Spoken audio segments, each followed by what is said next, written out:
Okay, so I'm live a few minutes early today. I know I said 6 o'clock, and I'm going to wait until 6 to talk about Gully Dwarves, but I wanted to take a few minutes and kind of just have a chat to anybody who's willing to listen. And, we're talking about Gully Dwarves in about 5 minutes, so just starting a little bit early. But yeah, I want to point out something that, how to put it? It's interesting to me that there are people in this hobby space, in the RPG hobby space, that really need to just relax for a minute. I've been kind of reading through the new Dungeon Master's Guide and Player's Handbook from Wizards of the Coast, the 2024 versions. And they're not the dumpster fire everybody's making them out to be. And I kind of pointed some stuff out about that on X today. And I was like, hey, here they are. It's not really that bad. Here's a section that kind of says this, but here's what I think. Here's a section that kind of says that, and here's what I think.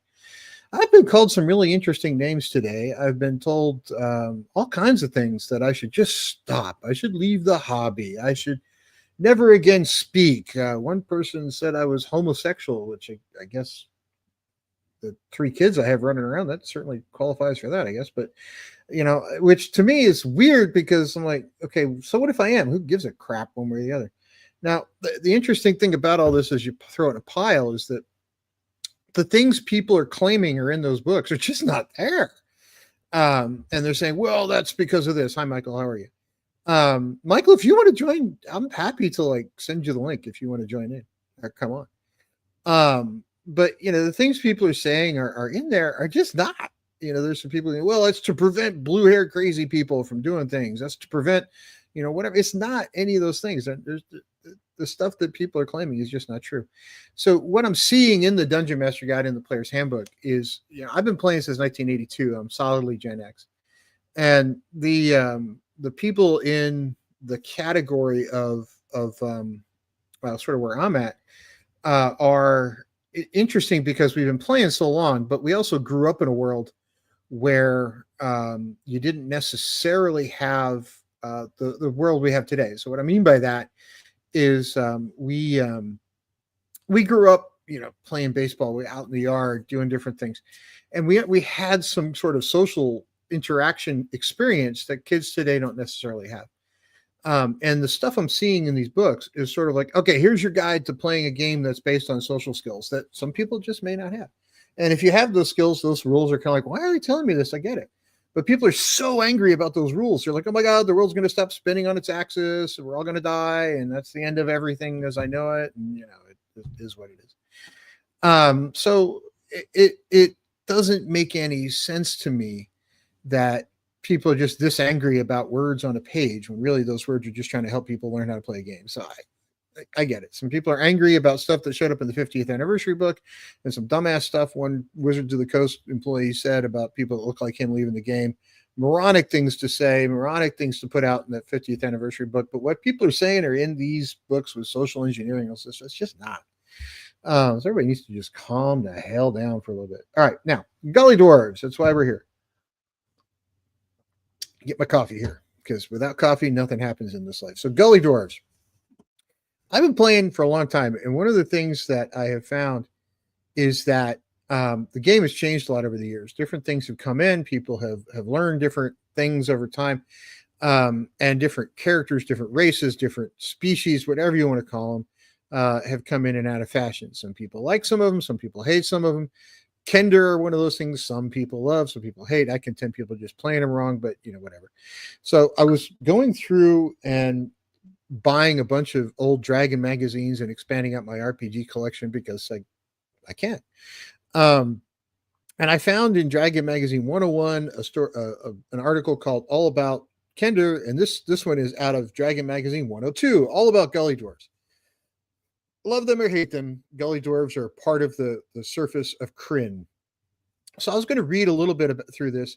I've read it, but I want to read some passages from it that I think everybody will find interesting, because they're largely kind of misunderstood creatures. But they really don't annoy you any more than twice. Okay, if you've read Dragonlance, that's funny. But if you haven't read Dragonlance, you may not. It's not as funny.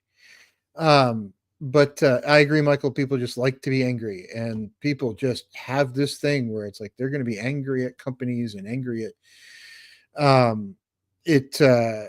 they're just going to absolutely be angry at somebody and companies are the popular ones to be angry at these days. So okay, fine, just go be angry, I guess. But I'm going to start taking the Bugs Bunny approach to life, where Elmer Fudd would shoot Bugs Bunny in the face with a gun, and Bugs would just turn around and kiss him. I'm not actually going to kiss anybody. It was just a figure of speech, but you see my point. So anyway, Gully Dwarves. Gully Dwarves weren't intended to be a race open to player characters when Dragonlance first assembled. Before long, certain Gully Dwarves kind of built their way into the saga, and Bupu was one that kind of got the blessing of Rassilon, and Highbolt Fudge 1, who doesn't like the Highbolt. They're simple characters that, but they're they were down in Zach Tazaroth and Seston, and sort of the slave who became the ruler of Pax Tharkus. But they kind of came out of a little bit of a different sort of idea, at least according to this article. And this article was written by Roger E. Moore, not the guy that played 007, the guy that wrote for Dragon Magazine. And according to what it says in here, he consulted with, of course, Margaret Weiss and Tracy Hickman and some others who were around when they were creating this particular race of creatures. So it's not like, oh, I'm just going to guess this and make it up, right? He actually kind of put in here. And what I think interesting is he actually has some stat blocks for Fudge 1 and Bupu. So I'm like, that's actually kind of neat that he included a stat block for Bupu. But anyway, the history of Gully Dwarves. The Gully Dwarves, they have this sort of verbal history of their own origins, and the unfortunate part is no two Gully Dwarves tell the same version of their history. So even clan details kind of get lost in the mix, because Gully Dwarves are Gully Dwarves. They're not terribly smart. They're a fourth generation demi-human race. Originally, they were a human people and worshipped the god Reorx. The ancestry of Gully Dwarves were magically altered by their deity as punishment for straying in the path of neutrality that Reorx espoused, and for selfishly misusing their skills and talents. So Gully Dwarves got stupid because they were being punished for something, apparently.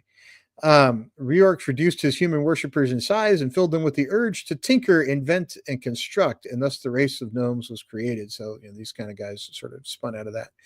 And as detailed in Module DL5, Dragons and Mysteries, certain gnomes were later profoundly altered by the Greystone of Gargath, turning them into two races of dwarves and kender. The dwarves were filled with lust for wealth and the urge to possess material goods. Their curiosity drive was reduced, and they tended to think along static, rigid lines. In later years, intermarriage between the dwarves and gnomes occurred in isolated communities across Ansalon. Surprisingly, the children of such marriages proved to be an entirely new race and their own particular characteristics, but the members of the new race lacked the better qualities of their parents. So don't marry your cousins, is what they're saying. Further intermarriages of this sort were banned by dwarven and gnomish societies, and members of the new race were driven out of their own clans, particularly by the dwarves, who regarded the new race as blight. The new dwarven race became known as the Agar, or Anguished. Humans later christened them Gully Dwarves, noting their low status, poor living conditions the race experienced, as well as a general disgust felt toward the Angar by other intelligent races of Ansalon. So you see what had happened was, they actually were kind of, part of regular human and dwarven and gnomish society, but they kind of strayed and they pissed off a god, and the god came back and said, okay, we're going to change you up. We're going to fix it, and then sort of they intermarried their cousins and they all got stupid. Non-adventuring adult Agar have 2 HD. Very older young ones have 1+1 HD or less. Typically 25% chance of possessing treasure type J on their persons, although this varies wildly depending on circumstances. Gully Dwarf communications are usually quite Gully Dwarf communities are generally quite small. Afghar prefer to live in extended family units called clans, which have 2 to 20 members. Some clans exist that go to 6 to 60 members. But remember, they're all interbreeding with each other, so they kind of get stupider with each generation. Small clans may live in their slums and refuse dumps of larger cities, and several major clans in Ansalon of Gully Dwarves live in the sewer system. So they're kind of like the trash keepers of Ansalon. They have a couple of religions, but the interesting point is their personalities. The most important facet of Gully Dwarves' personality are generally agreed to be their survival instinct, stupidity, pride, and endurance. Though derided by other intelligent races of Ancelon, Gully dwarves continue to thrive under conditions that would have broken many others, and uh, they have much to recommend to them. So yeah, Gully dwarves are born to survive. You know, you back one in a corner and they're pretty rough. They avoid exposing themselves to harm. They like to run, but they regard cowardice as a virtue, groveling, and have been raised to live uh, in their own little societies and kind of be left on the side to everybody else. If confronted an extremely dangerous opponent, they will not immediately attack. Afghar will faint, stand paralyzed, and shake, cry, beg for mercy, divulge rivers of information, run away, or hide their eyes, much like my kids when they were little and we would play hide and seek. And my kids would go, "Ah, you can't see me, you can't find me. I'm hidden." Right? Yeah. Same thing with gully dwarves. You're just not really bright. They're master scavengers. Much of their clothing, armor, weapons, and other possessions were recovered from garbage dumps or hammered together from scrap. They have a remarkable talent for putting apparently useless items to good use, like converting a battered pot into a helmet or a twisted board and nails into a rat catching trap. So they're kind of the scavengers. They're the stupid people of Ancelon. They give you in the article here. They give you some ability ranges. They can have a strength from 6 to 18, intelligence from 3 to 9. So the best you're going to do is sort of an average intelligence for a human at best. Wisdom 3 to 9, dexterity 6 to 18, constitution 3 to 12, charisma 3 to 9. So yeah, they're not terribly smart. They're not very good at pickpocketing. They're terrible at opening locks. They're terrible at finding traps. They kind of move silently. They're good at hiding in shadows. They hear noises and they can climb walls when scared. So gully dwarves, they're in the book. They're in several of the Dragonlance books. If you're a dungeon master, you can use them as an NPC. That certainly happened in some of the Dragonlance modules. And by and large, I think, they're kind of looked at as annoying. And I've never had a player want to use one as a PC, but the magazine actually gives you enough information and kind of says you can, although I'm not sure why you would want to. Because they can't read, they can't count, they're kind of good at hearing noise. So basically, you're saying I want to play a weak, dumb person. But hey, they give a stat block for Bupu, who actually had 12 hit points with an AC of 10, strength of 11, intelligence of sort of 10. That's actually seems kind of high dexterity and charisma. But Fudge had an HP of 16, AC of 8, strength of 15, intelligence of 8, wisdom of 11. So the high bulb was actually pretty decent little guy for a gully dwarf.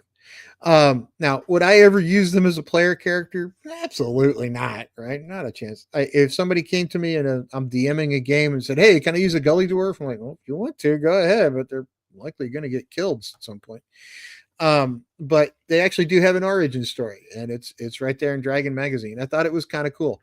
Some of these old Dragon magazines actually have a bunch of these sort of, "Hey, where did they come from?" stories, which I think are pretty neat. And if anybody has any questions about them, especially the stuff that happened on Kryn, please let me know. I'm sort of a nerd for all Kryn stuff, and if I don't know, I can probably find somebody who does. So I didn't want to take a lot of time with this one. I just wanted to kind of go through sort of the few things this one says about gully dwarves. But they can kind of use weapons, but you're not going to get one that's a magic user. You might find one who's sort of a cleric of sorts, but they're NPCs. That's all they are. They're sort of a useful tool for dungeon masters. And if you're looking for stat blocks for them and you want to use them in your campaign, right there in Dragon Magazine 102, they're in the book. So I hope everybody has a good night. Remember, it's just a game. Please try to have fun with it, and don't let people tell you you're playing pretend wrong. It's not that bad. And if you want to play the new editions, hey, play the new editions. You want to play the old editions, play the old editions. But the fact that the new editions exist will not cause the old editions to cease to exist, and the world will not stop rotating upon its axis if somebody actually opens those new books. It's okay. Shh, it's fine. So I hope everybody has a great week. I know it's only Tuesday. Gosh, it seems like it's Friday already, but it's only Tuesday. So try to have a good week, and we'll talk to everybody soon. Tomorrow night, I'm going to be talking, I think, with the FNGM about the new player's handbook. I've actually read it cover to cover, so I will live stream about that at some point tomorrow night. I don't know what time. This is all impromptu for me anyway after my day job. And no, I am not sponsored by Hasbro. I am not sponsored by Wizards of the Coast. And I don't even know anybody who works there. So I do know an artist who used to work there, but he doesn't anymore. So, take that for what it's worth. The only company that sponsors me is the one that I own. So, check out o4a.com if you need a social media management tool. That's me. So everybody have a good day.